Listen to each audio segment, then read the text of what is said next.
La suite de notre appel d'hier, du coup, on s'est arrêté ici. Nouvelle façon de penser du CEO.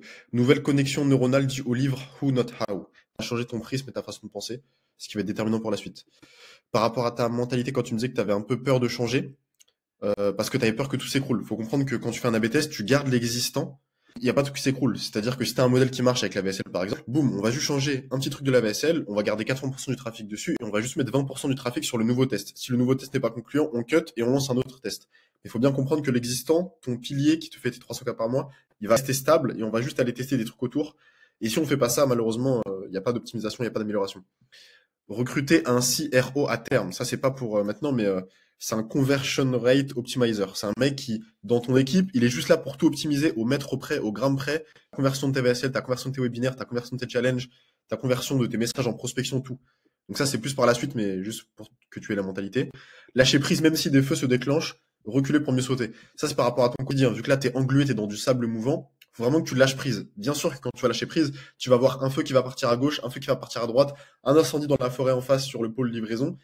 C'est ok. Faut être ok avec ça. Si tu résistes, c'est là où ça va prendre beaucoup plus de temps. Donc faut être ok avec ça. C'est juste des signaux. Et c'est même un cadeau de la vie, c'est des signaux qui nous montrent ok, c'est quoi qu'on doit corriger par la suite. Mais tant qu'on sort pas de ce truc-là, dans ce mood-là et cette énergie-là dans lequel tu es englué avec toutes les tâches qui s'accumulent, ça va être chaud. Donc faut vraiment lâcher prise. Et je sais que c'est facile à dire et difficile à faire quand c'est son business, son bébé. Mais s'il y a des feux qui partent, dis-toi juste dans ta tête que là, tu es en mode pompier, il faut que tu sors de ce mode pompier-là et que tu ailles acheter un énorme arroseur, quoi. Et si on le fait pas, ça va être compliqué. Ensuite, oui, 5 nouvelles vaisselles par pays, mais aussi par avatar, ça, ouais, c'est une nouvelle mentalité que tu dois avoir. C'est pas juste, enfin, tu l'avais déjà, mais c'est pas juste un avatar, une VSL. Non, faut voir les trucs en mode, ok, ça marche, on fait 300 cas par mois, ok, bah on va faire x10 les efforts marketing qu'on fait sur ça, qui sont déployés. Bande passante plus focus de la team plus nouveau problème, c'est juste complémentaire à l'offre phare. En gros, ce que je veux dire avec ça, c'est que, et on l'avait déjà abordé, mais oui, je te reconfirme, j'ai bien réfléchi par rapport à ça. Ton autre offre, c'est sûr, tu vas faire du CA, tu vas faire peut-être 100 ou 200 cas de CA en plus par mois sur la durée, mais qu'est-ce que tu perds à faire ça? Choisir, c'est renoncer. Bande passante, le focus de ta team, les nouveaux problèmes que tu vas scaler, parce que quand tu scales un truc, tu scales aussi les problèmes qui vont avec. Donc pour le moment, il vaut mieux mettre ça de côté, surtout que là, t'es déjà englué et sous l'eau. Sur Terre, je pourrais jamais trouver une personne qui livre aussi bien que moi en atelier. Ça, comme je t'avais dit, c'est plus une fausse croyance. En réalité, il y a des gens, très peu de gens, mais il y a des gens et c'est faisable. Mais si on part de la croyance que c'est faisable, tu trouveras ces gens-là. Si on part de la croyance que tu es le seul sur Terre qui peut faire ça, on les trouvera pas. Donc, faut lâcher cette croyance. Virer plus rapidement là où les personnes négatives, mauvaise énergie. Car c'est un poison pour toi, ta boîte, tes clients. C'est quand il y a une pomme pourrie dans la cagette, il faut jeter la cagette entière. C'est un dirigeant qui m'avait dit ça. Et là, c'est un peu pareil avec les profils qui sont bof. Les profils qui sont bof, ils sont en train de détruire l'énergie de la team, etc. Je pense que tu as compris. Donc je pense qu'il faut que tu vires beaucoup, beaucoup, beaucoup plus rapidement. Il y avait un livre, je sais pas si tu l'as lu, mais en gros, le titre en français, c'était Virer rapidement, recruter doucement. Si t'es intéressé par ce livre-là, je te le donnerai en anglais. Meilleure priorisation. Donc ouais, il faut avoir une meilleure priorisation parce que si aujourd'hui tu fais les mails, si aujourd'hui tu fais les petits trucs, c'est qu'en termes de priorisation, t'as pas 100% de clarté et le fichier sheet CEO task priorities va te servir à ça. Avoir beaucoup plus de clarté. Augmenter le seuil de tolérance sur les recrutements. Si le mec est un 10 sur 10 surtout, mais qu'il a un leadership moyen, ou qu'il a un truc qui est important normalement pour ce poste-là, mais qu'il ne l'a pas, faut pas l'accepter. Faut avoir un seuil de tolérance beaucoup plus élevé que ça. Assistante, si tu vois que dès le départ, elle a pas d'autonomie, elle a pas d'initiative, et même dans tes tests de l'assistante, quand tu fais les tests, vu que tu as une nouvelle façon de faire le recrutement maintenant, tu vois qu'elle a aucune autonomie, que pendant les tests, elle est en train de te solliciter, c'est pas le bon profil. Il vaut mieux s'en séparer tout de suite, parce qu'après, tu vas perdre du temps, tu vas devoir la virer, émotion, ensuite, faut recruter une nouvelle personne, faut la remettre, l'immerger dans le truc, c'est chiant. Instaurer valeur débrouillardise, ça c'est par rapport aux valeurs de ta boîte. Il faut absolument instaurer ça dans les nouvelles. Mais ça viendra après quand on aura de l'espace qui est créé pour aller mettre cette nouvelle énergie dans la boîte. Et il faudra que tu fasses un nouveau meeting avec toute ton équipe et je te dirais l'angle à prendre, qui est le plus smart. Ça va, ça me prend quand même un peu de temps. Et ouais, tout cumulé, comme je t'avais dit, c'est énorme au final. Et tu t'en rendais pas compte, parce que tu n'avais pas de recul. Mais tu dois vraiment passer du CEO qui est derrière tout le monde et qui doit faire éteindre les faits en permanence, qui pousse à celui qui offre les meilleures ressources pour que eux le fassent. Et tu dois passer du dirigeant qui fait au dirigeant qui fait faire. Ça, c'est une phrase qu'un dirigeant m'avait dite, qui est très puissante. Personne ne fera et ne mettra jamais la même énergie que toi dans ta boîte. C'est pour ça que les incentives sont très importantes, les valeurs de la boîte sont très importantes, la vision. Et tout ça, ça joue énormément surtout quand on a une team en remote à distance. Avant de recruter un head of operation, il faut mettre tout ton cerveau sur papier et sur un master prompt code. Ça, je t'en parlerai plus tard. Je veux que ça reste digeste, mais je te mets la petite graine comme dans la tête. Il faut que tu sois dans une anticipation, une proactivité et pas une réactivité. Aujourd'hui, tu es uniquement quasiment à 100% dans ça parce que t'es pas équipé pour être dans anticipation et proactif. Et c'est ce qu'on est en train de verrouiller en ce moment. Information prestataire, friction, aller-retour. Pensée IA où c'est possible. Bon, allez, je te le montre maintenant. Ici. Déterminer les tâches automatisables par l'IA. Parce que oui, on va recruter de l'être humain, mais on sait très bien qu'un humain, plus un humain, plus un humain, ça fait des allers-retours. Il y a de l'information en plus, il y a de la friction qui se rajoute, des allers-retours, et on se retrouve à faire des projets en 3-4 mois alors qu'on veut les faire en une semaine. Donc on va aussi penser IA où c'est possible. Là où c'est pas possible et qu'on peut pas remplacer l'humain, on le fera pas. Mais là où ça va être possible, on va avoir des gens dans mon réseau sûrement ou des gens de ton réseau qui vont nous permettre d'implémenter l'IA à certains endroits dans ta boîte où c'est pas encore le cas. Un M mensuel, ok, mais il faut déjà aller chercher les 500 cas mensuels. Pas oublier de domino. Parce que oui, là tu veux faire un M, tu fais 250, 300 cas par mois en mode solide, récurrent. Mais tu vois, entre 1 M et 300 K, il y a un gros domino ici. Et si on ne le met pas, boum, ça va tomber et on va pas aller chercher le 1 M parce que il y aura pas assez de. Tu comprends? Il faut le domino ici pour que tout s'enchaîne.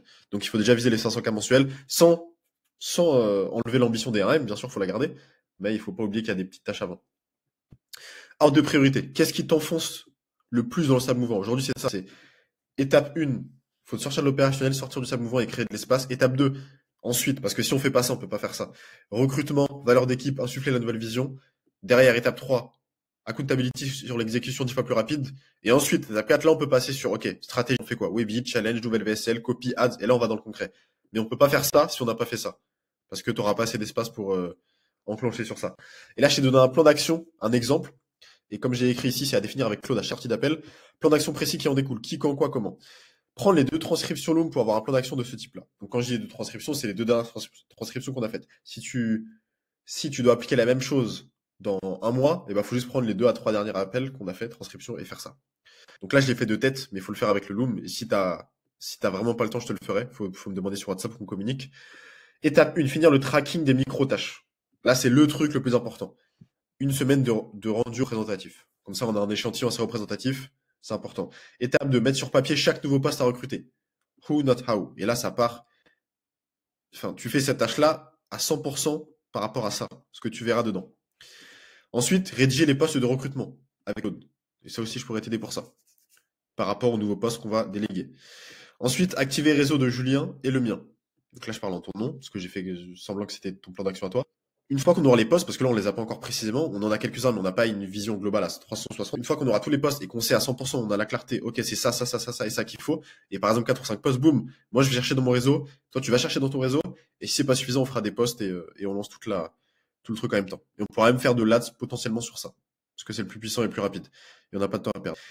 Étape 5, définir les tâches automatisables par l'IA, avec Zendesk, avec N8N, avec Make, Zapier, peu importe. Étape 6, remplir le sheet CEO Task Priorities, l'imprimer, l'avoir sous les yeux, coller au bureau. Comme ça, quand scénario fictif, imagine t'es dans 2 semaines, t'es en train de bosser, boum, tu vois que t'es en train de faire un mail, tu lèves les yeux, tu vois qu'en fait quand tu fais ce mail là, tu gagnes 10 euros de l'heure, tu vois que quand tu fais l'autre tâche, tu gagnes 10 000 euros de l'heure ou 1000 euros de l'heure, boum, tu vas vite, ton cerveau va vite comprendre qu'il faut plus le faire.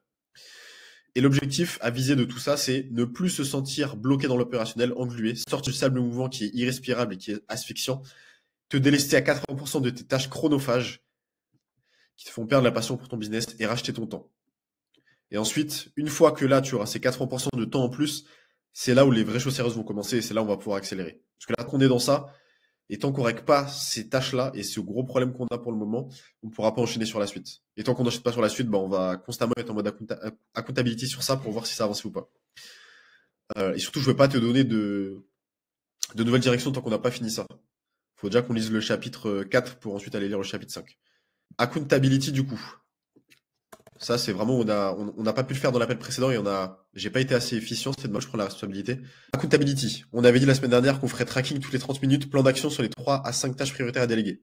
Ça, je pense que c'est en cours, on en a parlé hier, tu auras peut-être fini ça dans 48 heures max, donc ça, je suis très content, ça avance. Étape 2, coller une étiquette sur le front des prospects. Ça, on en a pas reparlé dans le dernier appel. Est-ce que ça a été fait ou pas? Si ça n'a pas été fait, pourquoi? Est-ce que c'est le sales rep qui a une fausse croyance? Est-ce que c'est moi qui a mal expliqué? Est-ce que je dois refaire un loom? Mais notre seuil de tolérance, c'est qu'à chaque appel, si on écoute des appels au hasard et que là, demain, on se met ensemble, on écoute les appels, 3 appels au hasard, il faut que, au tout début de l'appel, le mec colle une étiquette sur le front des prospects et qu'il dise exactement ce que j'ai dit dans le loom. Si c'est pas fait, c'est qu'il y a un souci, il faut qu'on règle ça. Ensuite, combien de closing en plus? Tous closers l'ont-ils implémenté ou pas? Parce que oui, s'il y a un mec qui le fait sur 4, c'est pas bon. Si négatif, implémenter meilleur point de contrôle. Meilleur point de contrôle parce que ouais, là ça fait quasiment une semaine que je vais donner cette chose à implémenter qui est très puissante, cette quick win. Si elle n'a pas été implémentée, c'est qu'on n'a pas été assez bon sur les points de contrôle. Donc ça, faut qu'on change un truc à ce niveau-là. Donc ça, j'attends un feedback de toi sur WhatsApp par rapport à ça. Ensuite, obtenir un nouveau numéro de téléphone à chaque rendez-vous avec un prospect. Est-ce que ça a été fait ou pas du tout? Si négatif, créer un groupe avec le sales rep ou avoir une conversation avec lui rapide pour transmettre la bonne énergie. Parce que si ces équipes ne l'ont pas fait, c'est que lui-même n'a pas eu la bonne énergie pour le transmettre ou que moi j'ai pas été assez psy et qu'ils ont encore des fausses croyances par rapport à ça. Mais comme j'ai mis la preuve, ça marche. J'ai mis sur le Google Doc, ça marche. Il y en a plein qui l'implémentent, à chaque fois ça marche. Alexis Mouli l'a implémenté dans plein de business en France, ça marche à chaque fois. C'est un truc implémenté. Si on l'a pas fait, faut le faire. Il faut comprendre d'où ça vient. Donc pareil, transmets-moi de la data par rapport à ça. Et si t'as pas de data, ça veut dire qu'on a un problème au niveau des points de contrôle et on n'a pas assez de points de contrôle. Je te donne un exemple du point de contrôle, mais par exemple, dans la chambre de ma fille qui a 9 mois, j'ai un petit objet qui me permet d'avoir la température. Comme ça, je sais que là, en plus, on est en été. Quand je vois qu'il fait 27, j'ai juste à regarder, boum, le chiffre, le KPI, je vois que c'est 27, ok. C'est-à-dire, il y a un souci, je dois mettre plus de clim.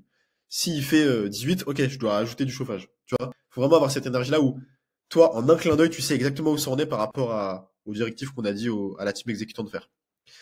Implémentation des looms de la semaine. Je t'avais fait 2 ou 3 looms. Ça, est-ce que tu as pu les implémenter ou pas? Parce que du coup, tu vas le voir après, mais j'ai plein de looms pour toi qui sont très importants. Je vois plein d'axes d'amélioration, mais je vais pas les faire tant que je vois que c'est pas implémenté parce que ça va pas être digeste pour toi. Et je préfère qu'on cadenasse chaque sujet. Hop, c'est cadenassé, on passe à la suite. Hop, c'est cadenassé, on passe à la suite. Pour vraiment être efficient, sinon on va se perdre trop de looms et ça va pas être efficient et productif. Ensuite, étape 5, virer les pires éléments qui mettent la mauvaise énergie dans l'équipe. Ça, dans le précédent rappel, pas celui-là, mais celui de la semaine dernière, on s'était dit qu'il faut vite, rapidement les virer. Est-ce que ça a été fait ou pas, le un ou deux profils qui étaient vraiment, vraiment toxiques pour l'équipe? Et ensuite, fichier doc test copywriter, est-ce qu'il avait été envoyé aux 65 profils?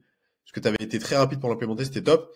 Mais est-ce que du coup, il a été envoyé à tous les profils pour éviter qu'il y ait la perdition sur ces profils-là? Parce que forcément, au moins un est playé ou un profil très sérieux qui est pas à la trappe. Est-ce que tu as eu des nouveaux profils aussi? Parce que ouais, le nerf de la guerre aussi, on l'a vu sur les tâches précédentes, c'est recruter un copywriter excellent qui va te délester sur tout ce qu'on sait, mais il faut le faire. Ça, c'était pour la accountability. Scaling, ça, on l'a vu. Et maintenant, je te présente la roadmap, parce qu'on ne l'avait toujours pas vu. Ça se présente en plusieurs parties. Je te montre ça juste après. Je vais juste commencer par ça. Il y a 3 catégories. Ouais, 3 catégories. Il y a l'oom de la semaine. Il y a les idées importantes non prioritaires. Donc ça, c'est les petites idées qu'on a en tête, mais que je veux surtout pas qu'on oublie, donc on les met sur le côté. Et dès qu'on aura plus de temps et de focus et qu'on aura tout implémenté, boum, on les fera. Et ensuite, il y a le plan pour ne surtout pas scaler à 1 million par mois. On commence par le plan pour ne surtout pas scaler à 1 million par mois. Parce que moi, j'aime bien avoir une approche où je suis volontairement paranoïaque, volontairement très pessimiste pour anticiper tous les potentiels scénarios dans lesquels on ne réussit pas. Comme ça, il n'y a aucun scénario dans lequel on ne va pas taper les 500 et 1 million par mois. Et c'est beaucoup plus puissant que juste se dire, ok, on va aller faire les 1M par mois et de voir tout beau tout rose et de pas anticiper les merdes qui vont se présenter sur notre chemin parce qu'il y en aura beaucoup. Le plan pour ne pas scaler à 1 million par mois. Ne pas avoir de réactivité sur WhatsApp et de proximité, pas assez d'espace pour créer. Là, je parle par rapport à toi et moi. Si on n'a pas de réactivité, et quand j'ai réactivité, c'est au moins se parler 2 ou 3 fois dans la journée ou 2 fois dans la journée, mais si on se met 24 heures pour répondre, c'est sûr que on va pas atteindre les résultats qu'on veut. Et dans une boîte qui fait 1M par mois, entre le CEO et le consultant, par exemple, il y a de la proximité et il y a de la réactivité. Attendre le RDV de la semaine pour que ça avance. Ça, on l'avait déjà abordé. Pour l'instant, j'ai pas l'impression que c'est ça qu'on fait. Il faut pas qu'on tombe dans ce piège-là, mais là, c'est cool. Il faut qu'on continue sur cette lancée-là. Mais oui, il faut pas qu'on attende les rendez-vous de la semaine pour que ça avance. La magie se crée entre chaque rendez-vous. Avoir une team sans accountability à la fin de chaque journée. Ça, je sais que tu as de l'accountability sur certains postes, mais pas tous. Et c'est ça qui manque pour le moment. C'est pas la grosse priorité à 100% pour le moment parce qu'on a d'autres problèmes avant à gérer. Mais tu vois, il faut absolument qu'il y ait une accountabilité à 100% dans la team sur chaque poste pour que tu aies un point de contrôle. Je reviens sur le même principe. Avoir les 5 pôles du business d'une boîte qui fait 300K par mois. Et le niveau de tolérance. Parce que là, pour le moment, par exemple, la personne qui est toxique dans ta boîte et que tu gardes, ça, c'est un seuil de tolérance d'une personne qui fait 300K par mois, voire moins. Les 5 pôles de ton business à l'heure actuelle, comment ils fonctionnent, c'est une boîte qui fait 300K. Donc, le marché n'est pas assez fou pour aller récompenser quelqu'un qui a la culture, la vision, les valeurs et les 5 pôles du business d'une boîte qui fait 300K. Et c'est là où on va devoir passer au niveau supérieur ensemble. Et les niveaux de tolérance, pareil. Ne pas être assez accountable sur les résultats des actions de la semaine dernière. Ça, c'est entre nous deux, c'est pas avec ton équipe. C'est ce qu'on a fait juste avant avec le document accountability. Et c'est pour ça qu'il est très important ce document. C'est que chaque semaine, on doit avoir un contraste entre ce qu'on a dit qu'on allait faire, ce qu'on a fait vraiment et pourquoi ça n'a pas marché et qu'est-ce qu'on peut améliorer. Se focaliser sur 10 problèmes à régler en même temps et finir par n'en régler aucun. C'est pour ça que là, je te parle bien de un ou deux problèmes maximum. Je découle le plan d'action par rapport à ça et je t'invite aussi à le faire pour voir si on trouve la même chose. Et ensuite, tant qu'on n'a pas fait ça, eh ben on reste accountable sur ça et on focus sur ça et on règle les problématiques qui en découlent par rapport à ça. Et ensuite, une fois que c'est cadenassé, on passe à la suite. Parce que j'ai vu 20, 30, 50 trucs améliorés, mais ça va pas être efficient si on fait tout en même temps. Et d'ailleurs, ton sales rep, normalement, c'est ce qu'il doit faire aussi. Par rapport au closer, quand il voit qu'il y a beaucoup de choses à améliorer chez un closer, il doit pas essayer de tout améliorer en même temps parce que le closer ne va pas comprendre, ne va pas intégrer, c'est pas digeste. Il doit améliorer une seule chose par semaine et une fois que c'est fait, boum, il passe à la suite. Questiologie, small talk, bref, t'as compris. Se concentrer sur ses émotions et pas les KPI. Ça, c'est une des pires erreurs à faire. Ne pas utiliser les transcriptions de nos appels pour les challenger, pour poser des questions, pour pousser le raisonnement, pour en tirer des plans d'action, il y a énormément d'interactions à avoir avec nos appels et c'est très smart de le faire, mais si on le fait pas, on perd beaucoup, beaucoup d'insight. Avoir des problèmes dans la vie perso avec femme et enfants qui se reflètent dans le business. Et ne pas les régler. J'ai oublié de le rajouter parce qu'on a tous des problèmes dans la vie perso, c'est normal. Mais en gros, si tu as des problèmes dans ta vie perso qui se reflètent dans ton business et que tu mets pas de focus sur ça pour les régler, bah, tu vas avoir l'impression que tu as des problèmes dans ton business alors qu'en vrai, tu as juste des problèmes dans ta vie perso qui se reflètent dans ton business. Donc, un dirigeant, un CEO qui a des problématiques dans sa vie perso, c'est un business qui bat de l'aile. Et il faut résoudre ça. Donc, sache pas dans ta vie perso, c'est à toi de gérer ça et c'est toi qui sais le mieux. Mais en gros, c'est un peu la même logique avec les salariés, mais il faut crever l'abcès tout de suite, quoi. Si ta femme te fait la gueule depuis 2 semaines, ou si ton enfant, ou je sais pas quoi, un oncle, crevons l'abcès directement pour perdre de temps et voir comment résoudre le problème. Avoir des gens dans l'équipe qui font plus que 2 ou 3 tâches au quotidien. Si t'as un setter qui fait aussi du closing, ou qui fait aussi du réponse aux commentaires des ads, ou qui fait, bref, tu connais la logique, c'est pas là où tu vas aller scaler, ça va être compliqué. Ensuite, je finis avec ça. Donc ça se présente en 5 pôles. Pôle marketing, pôle vente, pôle RH, pôle délivrabilité, pôle opérationnel. Tout ça là, scaling en horizontal, 3 VSL, nouvelle Hang POV, créer des YouTube ads, lancer 10 lead magnets, etc. Ça, on s'en fout pour le moment, on n'est pas du tout dans ça. VSL, lancer de nouvelles VSL, AB test, etc. On s'en fout, on n'est pas dans ça. Ça, on verra ça plus tard. Pôle vente. Trouver un responsable des ventes, tu l'avais fait. Coller étiquette sur le fond des prospects, je sais pas si c'est encore implémenté ou pas. Meeting une fois par jour minimum et review de tous les calls. Donc je sais que meeting une fois par jour, il le fait. Après, est-ce qu'il le fait bien? Ça, faut qu'on traque ça, on verra ça plus tard, c'est pas la priorité. Et review de tous les calls, je sais qu'il ne le fait pas encore. Et il y a de l'IA à implémenter pour aller rapidement gagner du temps au sales rep. Pôle RH. Ça, quand je mets ça, ça veut dire que c'est une priorité. Rendre le branding de recrutement 10 fois plus attractif. Grosse, grosse priorité, et c'est pour ça que c'est dans les plans d'action. Trouver un closer US, pas prioritaire, on s'en fout. Pôle délivrabilité, on n'est pas du tout dans ça. Pour l'instant, la priorité, c'est opérationnel, RH, et ensuite, ce sera le marketing. Mais ça a l'air de rouler pour le moment. Et le pôle opérationnel, c'est le gros truc le plus important. Et je l'ai mis en rouge. Sortie de l'opérationnel. Étape 1, KPI de ton temps, on l'a déjà vu. Créer fichier de décentralisation, sortir du centre de ta boîte et tout automatiser, ce qui est automatisable. Et en gros, l'idée, c'est que dans chaque appel, on soit en mode, OK, quand on aura 10, 15, 20 trucs à voir dans chaque appel, on soit en mode scanner. OK, les YouTube ads, ça en est où? Ça en est où? Pourquoi ça a pas avancé? OK, on a mal transmis à l'équipe, c'est notre faute. Ça, on fait quoi? Ça, on fait quoi? Et ensuite, boum, on en fait découler un plan d'action. Et tu vois, on passe littéralement au scanner, boum, boum, boum, pour le marketing, pour le vente. Et de cette manière-là, c'est la manière la plus efficiente, comme je l'avais dit au téléphone, sur WhatsApp, c'est la manière la plus efficiente pour ne rien louper. Dans les sphères où on veut aller, dans les sphères où on veut aller, dans les niveaux où on veut aller, il y aura de plus en plus de choses qui vont se cumuler, s'ajouter. Et si on n'est pas bon sur le tracking et sur être ultra transigeant, exigeant sur OK, ça, accountability, on va pas avancer et on aura une exécution très lente. Donc ce fichier-là, il sert vraiment à avoir une sorte de transversalité, une sorte d'horizontalité, si je veux dire, pour ne rien louper, parce que si on fait juste sous forme de Google Doc, il y a plein de trucs qui vont passer à la trappe et on va oublier. Et ça, c'est assez visuel, je trouve. J'espère que tu as regardé ça jusqu'à la fin, parce que je prends le temps et que c'est important tout ça. Et sans ça, on va pas avancer aussi rapidement qu'on le veut.